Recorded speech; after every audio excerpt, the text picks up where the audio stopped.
안녕하세요. 송파중학교 예술 조형을 만나다입니다.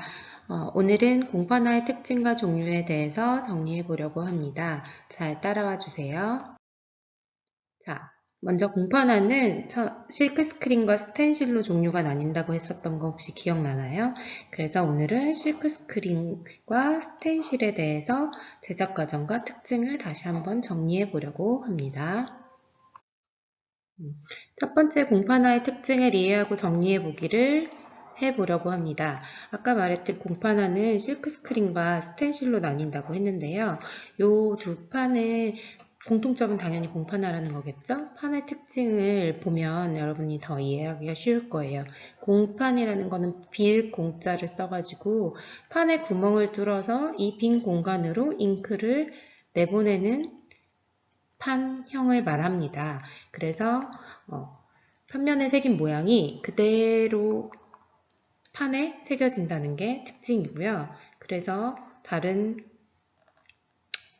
판화들과 다르게 좌우가 바뀌지 않고 선명하고 깔끔한 선과 색이 특징입니다. 왜냐하면 다른 판화는 간접적으로 새기는 판이었잖아요. 이것도 뭐 간접적인 바로 그리는 건 아니니까 간접 표현은 맞긴 하지만 이렇게 바로 형태가 떠져서 이 잉크가 바로 여기에 들어가 있는 판화는 아니었었잖아요. 판면에 발리고 그거를 찍어내는 판화였지. 그래서 요거는 조금 더 다른 판화보다 간접성이 좀 떨어지지만 어쨌든 그렇기 때문에 선명하고 깔끔한 선이 나온다는 걸 알 수 있습니다. 그래서 준비물은 실크 스크린이냐 스텐실이냐에 따라서 다르긴 하지만 어쨌든 전체적으로 실크판, OHP 필름, 칼, 도안, 잉크, 스퀴지 뭐 등등이 필요하다는 거. 그리고 과정도 두 개가 좀 다르지만 어쨌든 판에 구멍을 뚫고 강강액을 바르던 오리던 구멍을 뚫어서 그 안에 잉크를 밀어 넣어 찍는다는 점. 그것이 공통점이라고 할 수 있고요. 주의할 점은 안쪽에 있는 형태도 따로 보관해야 된다. 이거 무슨 말이냐면 이런 4라는 글씨가 있잖아요. 요거를 찍는다고 했을 때 판에 요 부분을 팔 거 아니에요. 판이 이렇게 생겼다 그러면 근데 요거를 다 파내면 이 안에 있는 요거까지도 같이 파지잖아요. 얘만 따로 분리해서 냅두고 있다가 나중에 판을 사라는 걸 이렇게 만들었을 때 그 안에다가 붙여서 여기에는 잉크가 닿지 않게 해야 나중에 이게 이렇게 하얗게 나올 수 있다는 거예요. 이해 이따가 다시 시켜줄 테니까 이해 안 가더라도 그렇구나 하고 알고 넘어가면 될 것 같아요. 자, 실크 스크린에 대해서 본격적으로 얘기해 보려고 합니다. 실크 스크린은 판에 구멍을 뚫어서 잉크를 통과시켜 찍어내는 공판화라는 게 정의고 예술적인 작품들에 한해서 세리그래피라는 이름을 붙이기도 해요. 예술가들이 작업한 그런 상업적이지 않은 예술 작품으로 찍어낸 실크 스크린을 세리그래피라고 하고 요거는 준비물, 감광액, 실크판, 도안, 잉크, 스퀴지 이런 정도가 필요하다고 보시면 됩니다. 실크 스크린, 실크판이 무엇인가 라고 생각을 하실 수 있는데 실크판은 실크천 있잖아요. 그 실크 실이 한 올 한 올 요렇게 천이라고 생각하시면 한 올 한 올 가로 세로로 아주 미세하게 얽혀 있는 거고 우리는 이 구멍에 잉크를 넣어서 찍어내려고 하는 거예요. 근데 이거를 어떻게 이 구멍 안에다가 원하는 모양으로 넣느냐 이게 이제 실크 스크린을 하는 방법인데 우리가 이렇게 보는 천은 거의 구멍이 있는지 없는지 모를 정도로 아주 미세하게 이렇게 돼 있을 거예요. 근데 이 안에 벌려보면 아주 작은 미세한 구멍들이 있고 이거를 감광액을 통해서 굳게 만들어서 도안 이외의 부분은 굳게 만들고 도안은 잉크가 통과할 수 있게 감광액이 발려지지 않은 상태로 만드는 거예요. 이 과정을 다시 한번 볼게요. 네, 이제 실크 스크린 작업 과정을 보면 이해가 더 잘 갈 거예요. 먼저 모든 것의 가장 첫 번째는 도안을 그려내는 겁니다. 도안을 그려도 되고 OHP 필름에 인쇄를 해도 좋아요. OHP 필름엔 인쇄가 되거든요. 인쇄나 복사가 되기 때문에 어쨌든 원하는 도안을 그려내는 도안을 먼저 만듭니다. 그리고 실크 스크린용 직물 틀에 직물을 씌운다. 아까 실크 천을 이런 나무 틀에 캔버스 틀 같은 데다가 원하는 사이즈를 맞춰서 이렇게 틀을 만듭니다. 이 틀은 우리는 보통은 만들진 않고 사서 쓰긴 할 텐데요. 어쨌든 그렇게 준비를 하고 이 직물 위에 감광액이라는 것을 도포합니다. 감광액은 반응하고 빛에 반응하는 거예요. 빛에 반응하는 그런 액체인데 이거를 전체적으로 골고루 바릅니다. 그리고 말립니다. 그러면 감광액이 꾸덕꾸덕 굳어 있겠죠? 그리고 그 위에다가 OHP 필름 도안을 올리는 거예요. 그렇게 올리고 나면 감광기, 빛을 아주 세게 줄 수 있는 이런 장치가 있거든요. 그래서 그런 장치를 이용해서 노광을 해요. 빛을 세게 딱 주는 거예요. 그렇게 되면 이렇게 이미지가 있는 부분은 검정이잖아요. 그래서 검정에는 빛이 닿을까요? 안 닿을까요? 안 닿겠죠. 그래서 이런 빛이 있는 부분, 빛을 받는 부분과 못 받는 부분이 나뉘게 됩니다. 그러면 이 감광액이 빛을 받았을 때 어떻게 되냐면 딱딱하게 굳어서 실크천에 달라붙게 되는 거예요. 나머지 이미지가 있는 검정색 부분은 검광액이 떨어져 나가겠죠? 그래서 아주 센 물로 이렇게 그 판에 있는 천에 있는 감광액들을 떨어뜨려 주는 거예요. 그러면 감광액이 묻은 부분과 안 묻은 부분, 굳어 있는 부분과 그냥 올려져 있는 말라 있는 부분들이 서로 탈착이 되면서 구멍이 뚫리겠죠. 그러니까 결국은 판에 아주 작은 미세한 구멍들이 이미지 모양으로 생겨 있는 거예요. 그러고 나서 틀 아래 판화지를 놓고 그리고 잉크를 짜서 스퀴지라는 이렇게 납작한 뭐라고 해야 될까요? 납작한 실리콘 주걱 같은 걸로 끝까지 짝짝 밀어줍니다. 골고루 잉크가 들어갈 수 있게.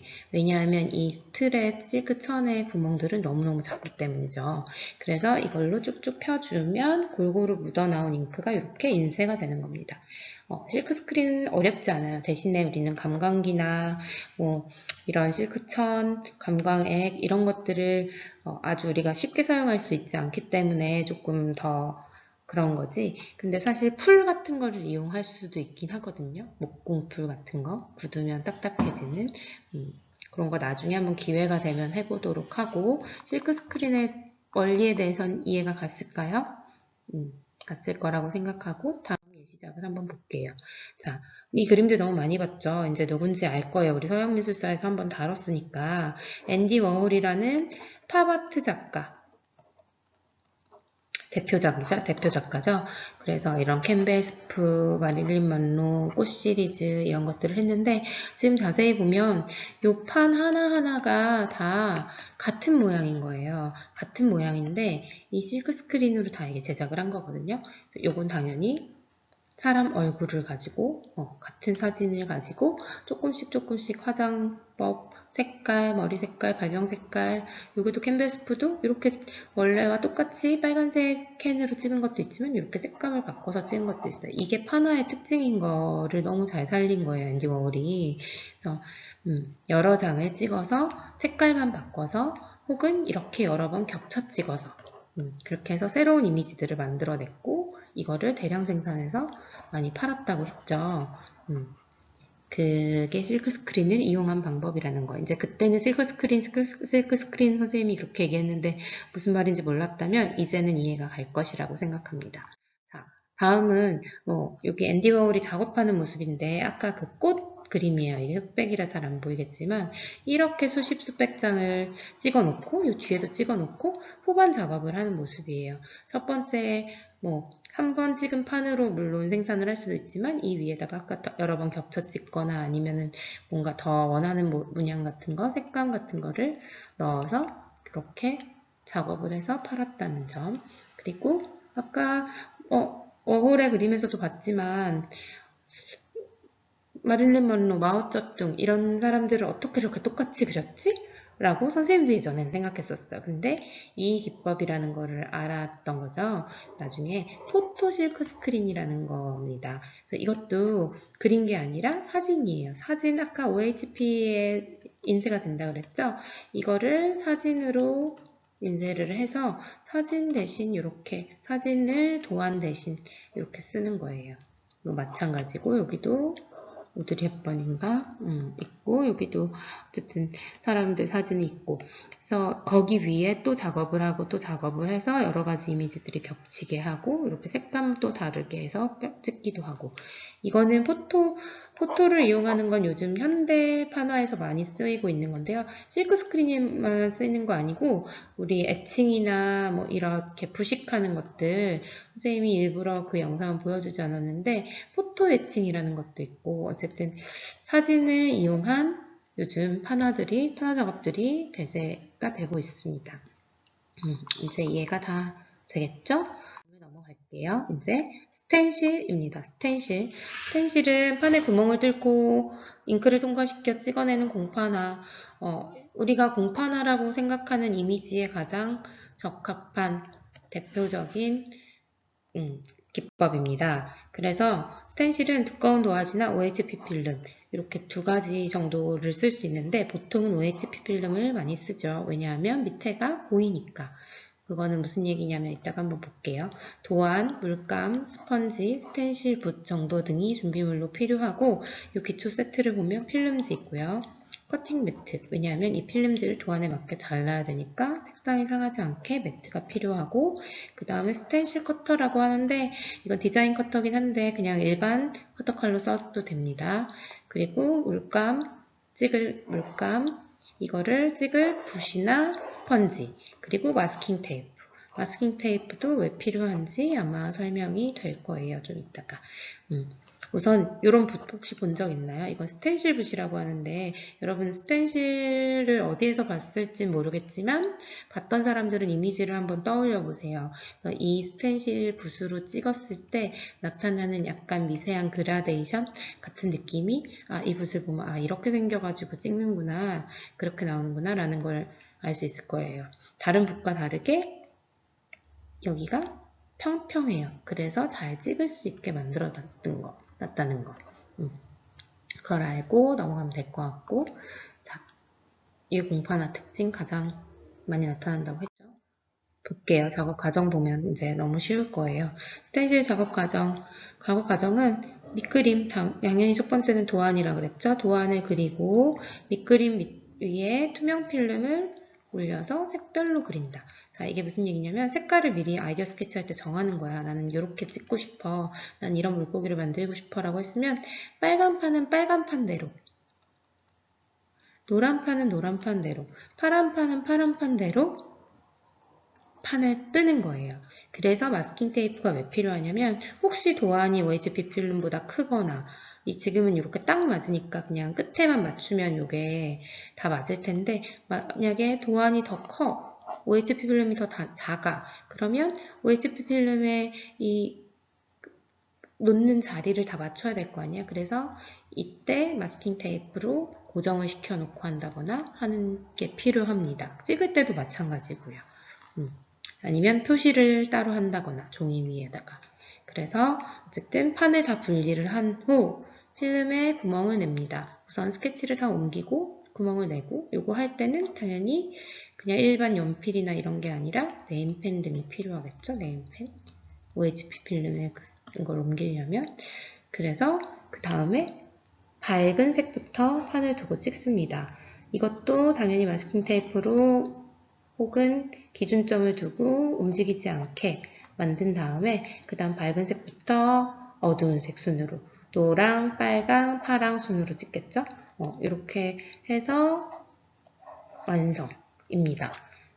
그래서 이런 캘리그라피를 이용해도 되고 그냥 일반 디자인 도안을 이용해도 되고 우리가 이걸 해볼 건데 원래는 가방 위에 찍어 보려고 했어요. 근데 우리가 지금 계약이 어떻게 될지 몰라서 우선은 요거는 다음 시간 다시 설명을 할게요. 그리고 여기서 주의해야 할 점, 이런 것들이에요. 물론 이거는 아주 머리를 잘 써서 힘들지 않겠지만 만약에 이렇게 미음이나 비읍을 찍어요. 비읍을 찍어. 그러면 아까 말했듯이 요 안에 비어있는 부분이 있잖아요. 요 안에 비어있는 부분, 요거. 이거를 찍고 싶은데 요거를 다 파. 그러면 처음에 다 파면 어떻게 되겠어요? 이렇게 파지겠지. 그리고 이걸 그대로 찍으면 이렇게 되겠죠. 그래서 요 안에 네모를 살려주는 거예요. 요 안에 네모를 일부러 따서 냅뒀다가 찍을 때 요거를 여기에다가 붙여서 찍으면 어떻게 될까요? 여기는 밑에 배경색이 그대로 살아있는 채로 되는 거야. 그래서 얘는 머리를 왜 잘 썼냐고 선생님이 얘기했냐면 살짝 이렇게 여기 보이네요. 요거를 요거를 이렇게 해가지고 굳이 이걸 남기지 않도록 했어. 그래서 여기 배경이랑 요거랑 붙어 있을 수 있게. 그래서 아주 작은 틈을 이용해서 이런 식으로 했으니까 이게 글씨든 숫자든 어떠한 형태든 이런 식으로 안에 형태가 혼자 남아있는 경우는 이거를 따로 잘 보관을 해서 그 안에다가 넣고 찍어야 된다는 점.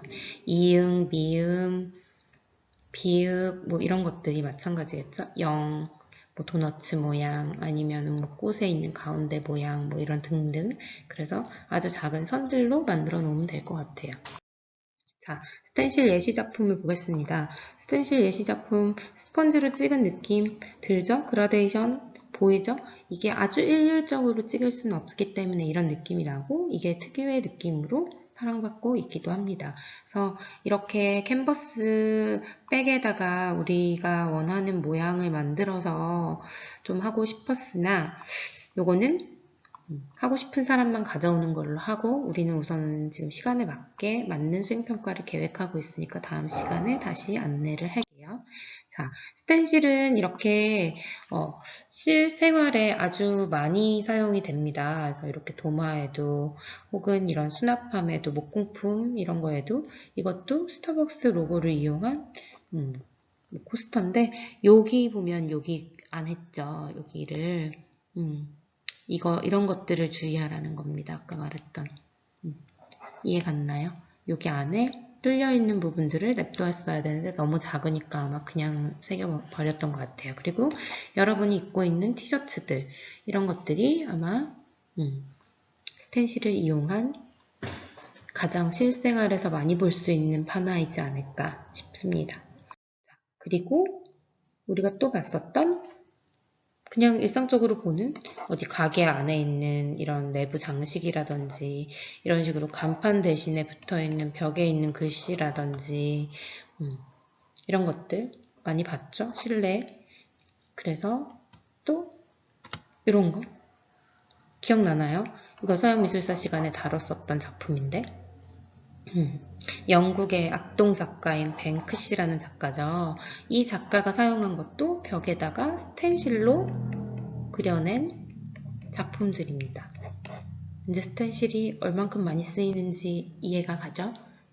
주변에서 어떠한 스텐실들이 쓰였는지 한번 찾아볼 수 있기를 바랍니다. 오늘은 이렇게 여러 차시에 걸쳐서 파나에 대해서 알아보고 공파나, 오목파나, 볼록파나, 평파나, 공파나 이렇게 다 알아봤는데 모두 다 이제 이해가 갔을까요? 이렇게 자세히 배웠으니까 이 원리와 특징 정도를 구분할 수 있을 것 같아요. 그래서 다음 시간에는 오늘 저번 시간에 나갔던 학습지 3을 마저 풀고 다음 시간엔 학습지 3에 대한 풀이와 수행평가 안내를 할 거예요. 그리고 그 다음 시간에 마지막 판화의 실생활에서 이용하는 여러 가지 예시들 보고 우리가 계약한 후에 수행평가를 할 수 있도록 할 거니까 오늘은 학습지 3번 풀어보고 앞전에 배웠던 판화의 여러 가지 특징들을 한번 정리해 보는 시간을 가지면 좋겠습니다. 자, 어쨌든 오늘도 수고하셨습니다. 다음 시간에 봐요. 안녕.